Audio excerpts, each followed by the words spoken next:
चलिए भाई, मंगलवार की सुबह इस हफ्ते का डे 2 और क्या बढ़िया शुरुआत हुई कल इस हफ्ते की।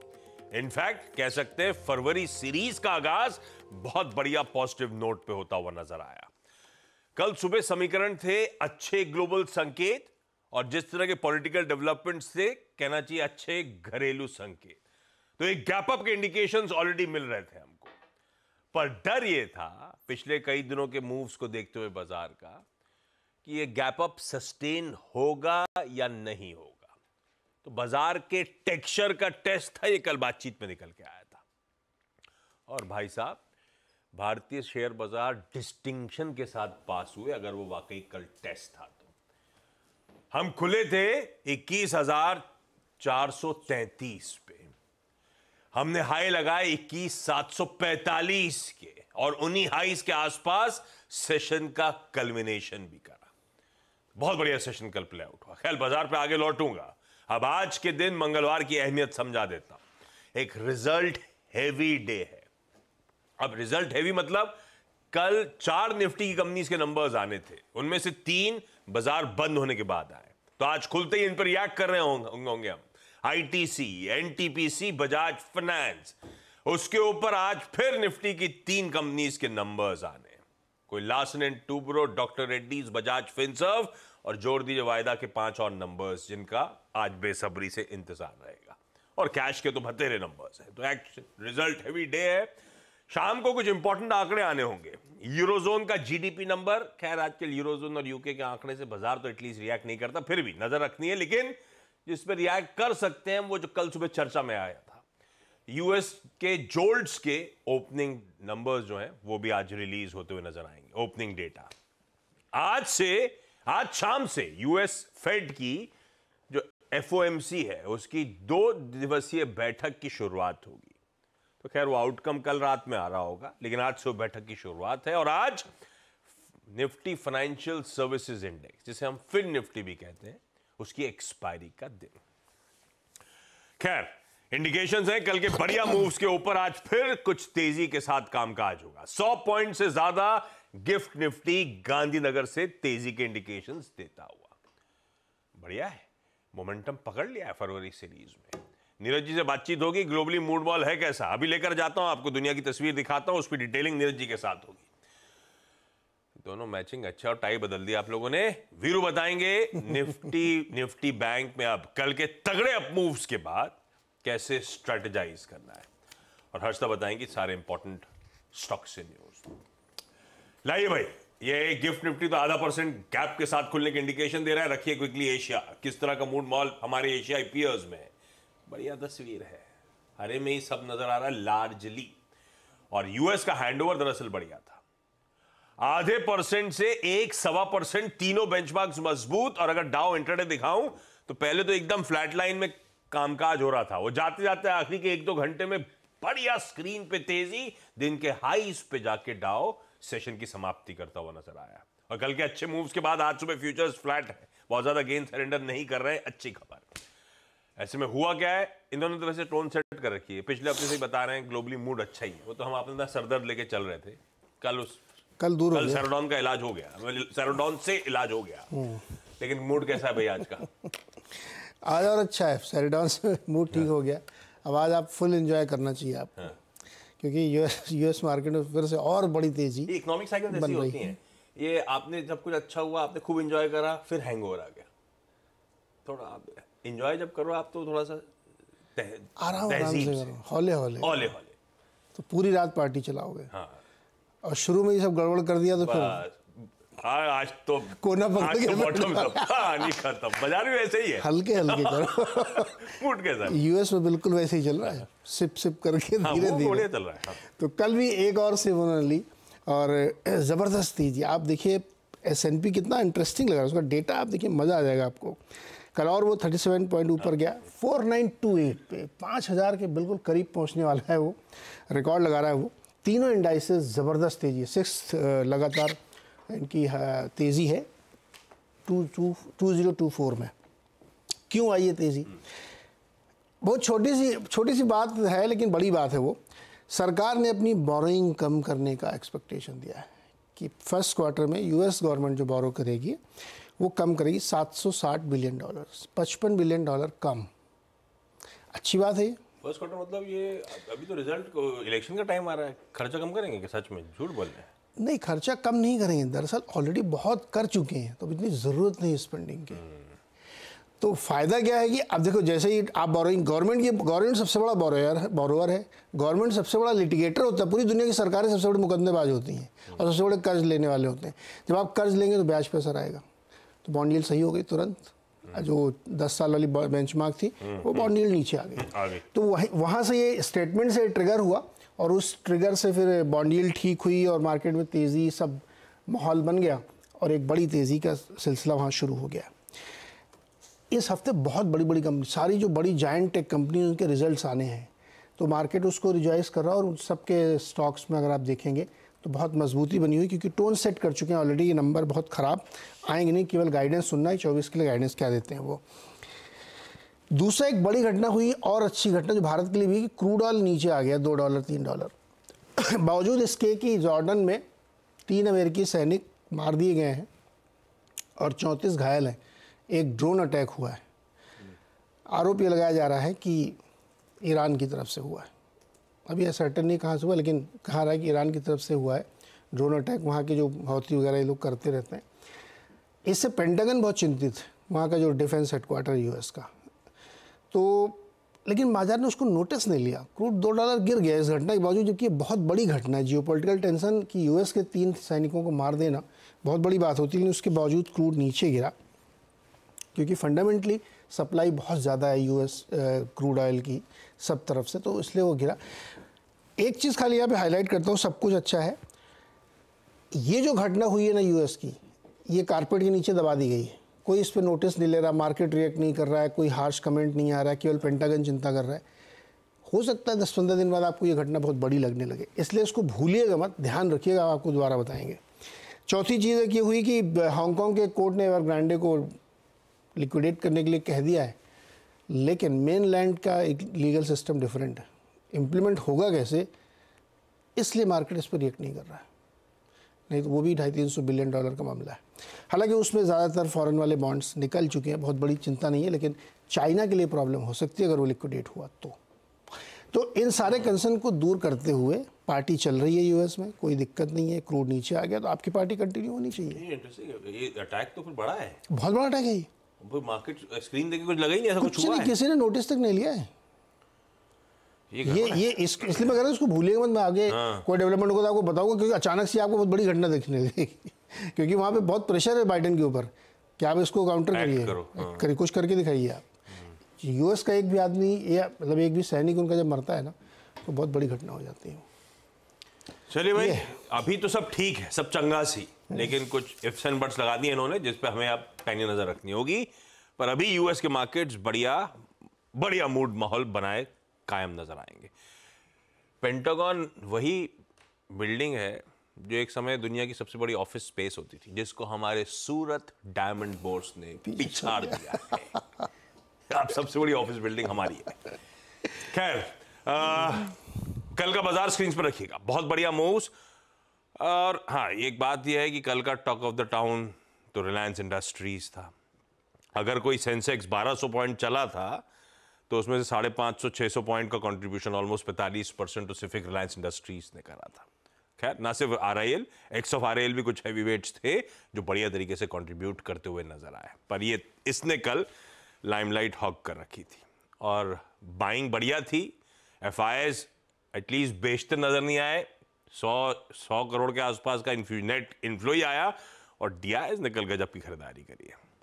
तो बाइंग थी, ऐसा कोई एग्रेसिव सेलिंग कहीं से नहीं आई, इसीलिए आपने स्क्रीन चमकती हुई देखी। लेकिन वीरू उस डेटा को ब्यूटीफुली इंटरप्रेट करेंगे और समझाएंगे अब कल के तगड़े अप मूव्स के बाद हम लोग कैसे निफ्टी बैंक में स्ट्रेटेजाइज करें। और कल के उस अप मूव्स ने शायद सबको बड़ा सरप्राइज किया होगा, बाजार की जो तेजी बनी थी। वीरू, गुड मॉर्निंग, क्या अप्रोच रखूं अब निफ्टी बैंक, डेटा क्या कहता है?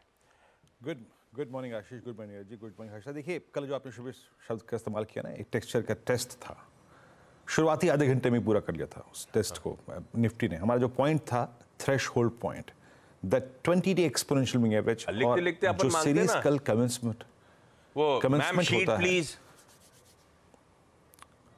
वो ऐसे नहीं जो याद आपको commencement क्या? हुआ था कल सीरी हाँ वीरू, वो शुरुआती आधे घंटे में ऐसा होता है ना, क्लास में सब लोग एग्जाम देने बैठे हों और एकदम से कोई फटाफट हाथ उठाया, 15-20 मिनट हाथ उठा दे, मैम एडिशनल शीट प्लीज। वो अरे इतना कैसे लिख रहा है? वो बाजार ने इस तरह से टेस्ट अपना पास किया था। अपने जीवन में वो पल, स्वर्णिम पल कमी आया है आशीष। अपने में तो आया नहीं, अपन तो दोनों तरफ मार्जिन बनाते थे पहले ताकि पेज छोटा सा रह जाए तो शीट मांगेंगे। तो नहीं तो हमारे बगल में टीचर खड़ा होकर हंसता था कि कितनी लाइन खींचेगा, कितनी लाइन खींचेगा।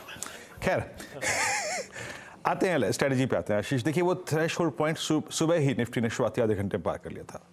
वो था वीकली और मंथली कॉन्ट्रैक्ट पे सबसे बड़े कॉल राइटर्स का जोन 21,510, वो पार हुआ। उसके बाद मैंने स्क्रीन पे लेवल्स अपडेट कर दिए थे मैंने। 619, 697 और 740 की ट्रैजेक्टरी खुल गई है ऑलमोस्ट। अगर आप देखें आशीष, उस पिवट पॉइंट के पार होने के बाद हमें 250 पॉइंट मिले। गैप अप के बाद भी थ्रेशोल्ड पॉइंट ब्रीच होने के बाद हमें पॉइंट्स मिले। हालांकि आशीष इसको पार कराया रिलायंस ने, अदानी ग्रुप के स्टॉक्स ने, एल&टी ने और HDFC बैंक ने।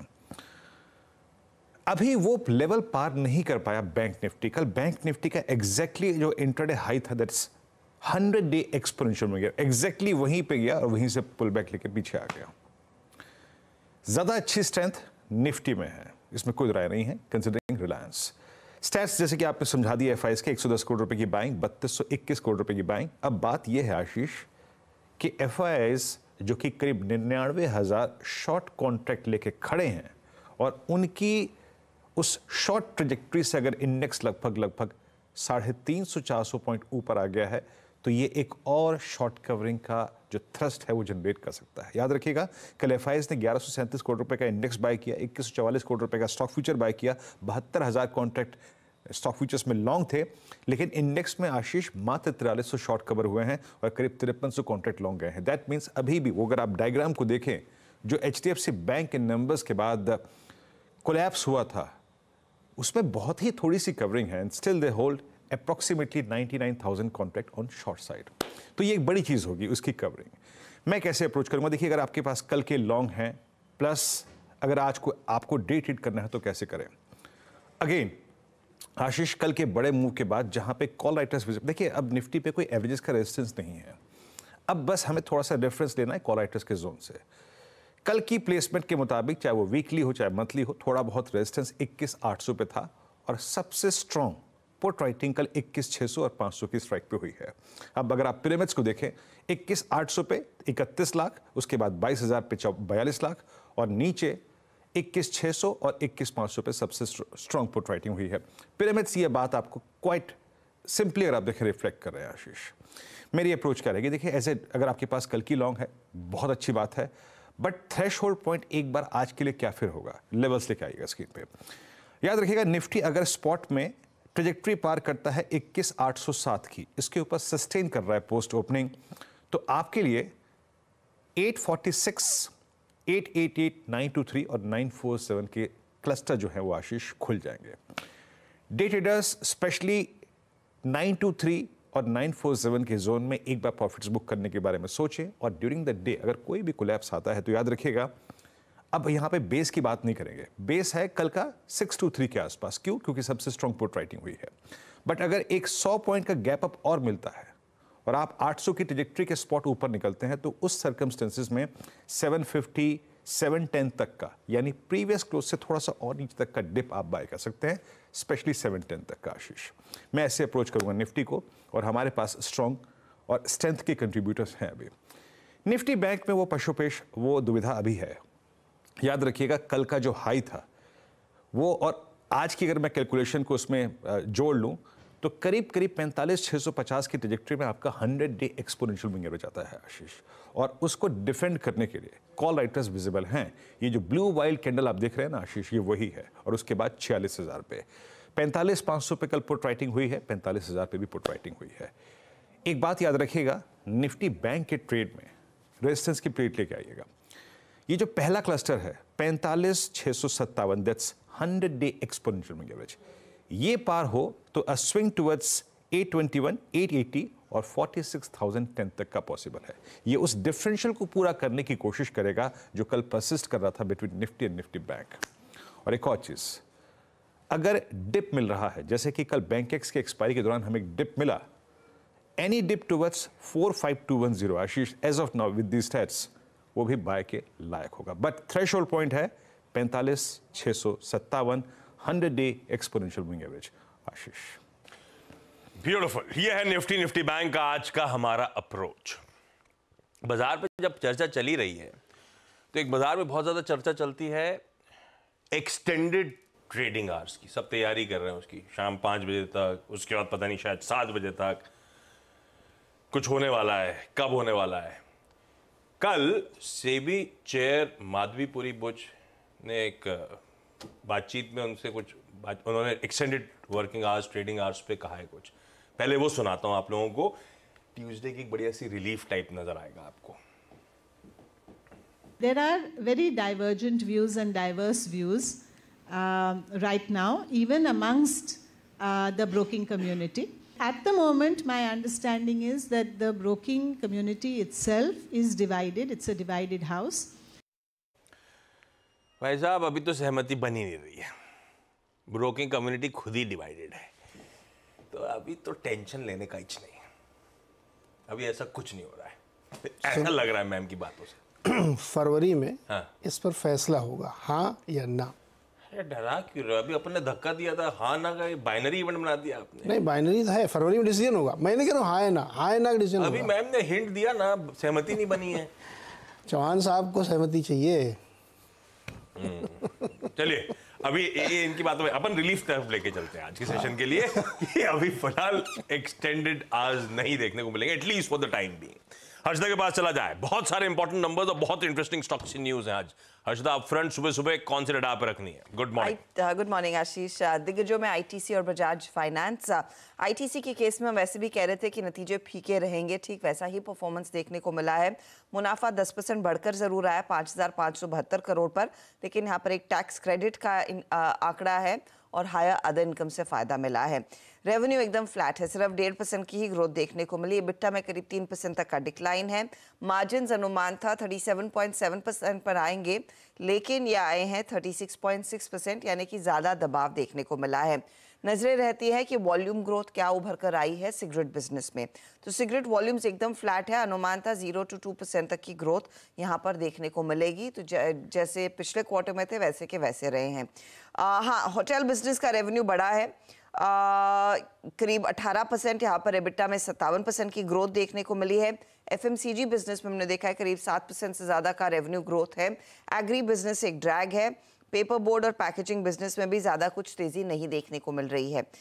ये इनफैक्ट हाइलाइट्स हैं आईटीसी के नंबर्स के। तो फीका अनुमान था, फीका परफॉर्मेंस कंपनी की तरफ से आया है। दूसरी तरफ बजाज फाइनेंस, वैसे अगर आप देखें मुनाफा आया है करीब 3639 करोड़ पर, बढ़कर आया है। ये उम्मीद से बेहतर है। ब्याज से आय में करीब 29% तक की ग्रोथ देखने को मिली है, 7,655 करोड़ का ये फिगर। लेकिन एसेट क्वालिटी को लेकर थोड़ी सी चिंता उभर कर आ रही है। 0.91% से बढ़कर करीब 0.95% के आसपास ग्रॉस एनपीए आता हुआ, और ऐसी स्थिति नेट एनपीए पर भी देखने को मिली है।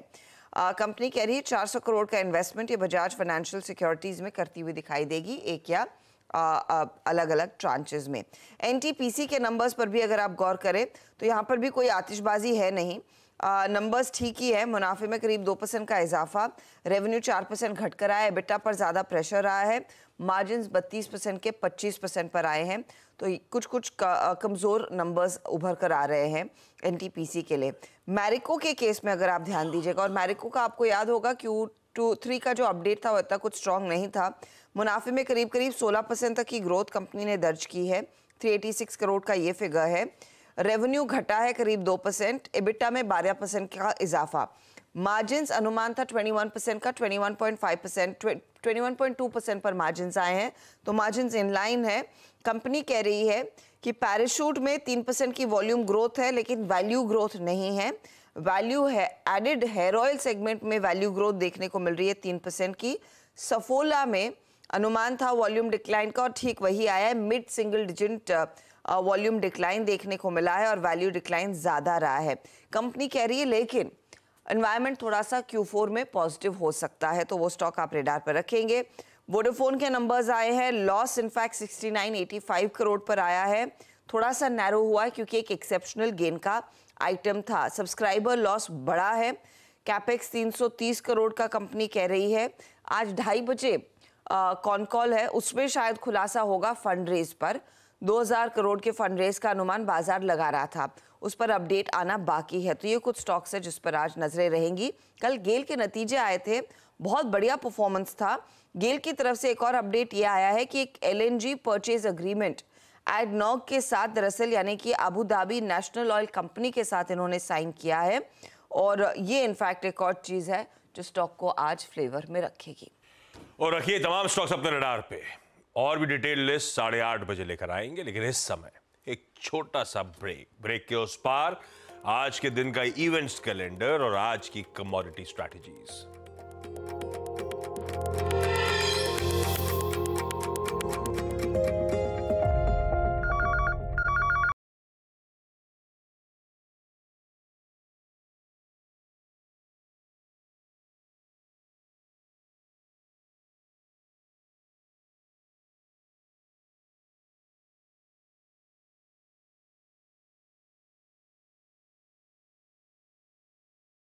के मंगलवार का इवेंट्स कैलेंडर आपकी स्क्रीन पर रख देता हूं। निफ्टी फाइनेंशियल सर्विसेज इंडेक्स की एक्सपायरी का दिन, आज से 2 दिनों की फेड बैठक की शुरुआत हो जाएगी। कल रात वो आउटकम और परसों सुबह हम उस पर रिएक्ट कर रहे होंगे। बजाज फिनसर्व, डॉक्टर रेड्डीज और लार्सन एंड टूब्रो के नतीजे। लार्सन एंड टूब्रो की तो प्रेस कॉन्फ्रेंस शाम 6 बजे के आसपास है। वायदा में जो 5 नंबर्स हैं, astral, Coromandel international, M&M financials, SRF और वोल्टास, रखिए इनको रडार पे। कैश के नंबर्स की लंबी लिस्ट है, उस पे नहीं जा रहा हूं। एडजस्टमेंट्स होंगे कुछ इंपॉर्टेंट। परसिस्टेंट सिस्टम्स के 32 रुपए का डिविडेंड एडजस्टमेंट, सीमेंस के 10 रुपए के फाइनल डिविडेंड का एडजस्टमेंट होगा। जापान के अनएम्प्लॉयमेंट का डेटा, यूरोजोन का GDP, business climate, consumer confidence के नंबर्स। यूएस का हमने जोल्ट्स ओपनिंग के नंबर्स कहे थे पहले शुरुआत में, जॉब ओपनिंग्स के साथ में रेड बुक, और रेड बुक मतलब सेम स्टोर सेल्स ग्रोथ के आंकड़े, और हाउस प्राइस इंडेक्स के नंबर्स आएंगे। आज लिस्टिंग है ई-पैक ड्यूरेबल्स की, 230 रुपए का इश्यू प्राइस था, सक्सेसफुली 640 करोड़ रुपए जुटाए, कुल मिला के 16 टाइम्स ये IPO भरा था। देखते हैं आज किस तरह की लिस्टिंग होती है। BLS ई सर्विसेज नाम की कंपनी का IPO आज खुलेगा। महाराष्ट्र में महाविकास अघाड़ी, ये MVA है, वो आज सीट शेयरिंग टॉक्स करने वाला है। यहां पे सहमति एटलीस्ट बन जाए, नहीं तो बड़ा मुश्किल है इन लोगों के लिए। IMF वर्ल्ड इकोनॉमिक आउटलुक का अपडेट आज भारतीय समय अनुसार शाम 6:30 बजे रिलीज करेगा। आज हमारा शहीद दिवस है, मार्टियर्स डे, और आज नेशनल क्लीनलीनेस डे है। अपने आसपास की सराउंडिंग, घर, ऑफिस, सब कुछ, रोड, स्ट्रीट्स वगैरह जरा साफ सुथरी रखिए, इसका प्रोत्साहन देता है आज का ये दिन। मैंने तो आते से अपनी डेस्क साफ करी थी यहाँ की। बहुत गंदी रखते हैं लोग। मतलब सफाई में फिर से सफाई कर दी आपने। आजकल ऐसी हो रहा है, टीवी ऐसे ही हो रहा है। ऑप्टिक्स है। आज की कमोडिटी स्ट्रैटेजीज, कोटक सिक्योरिटीज के रविंद्र राव साहब ने मदद करी है। दिखाइए राव साहब की प्लीज स्ट्रैटेजी, क्या क्या करना है आज की ट्रेडिंग सेशन में, बता देते हैं आपको। कॉपर में खरीदारी करने का कॉल है, खरीद के चलिए 727 के स्टॉप के साथ, और चांदी में भी एक बाय इनिशिएट किया जा सकता है, 71,700 का लगाइएगा स्टॉप लॉस। इस नोट पर जाते जाते आपको गिफ्ट निफ्टी के साथ छोड़े जा रहा हूं। मॉर्निंग कॉल में इतना ही, ब्रेक के उस पार लौटेंगे सीधा सौदा के साथ। नमस्कार।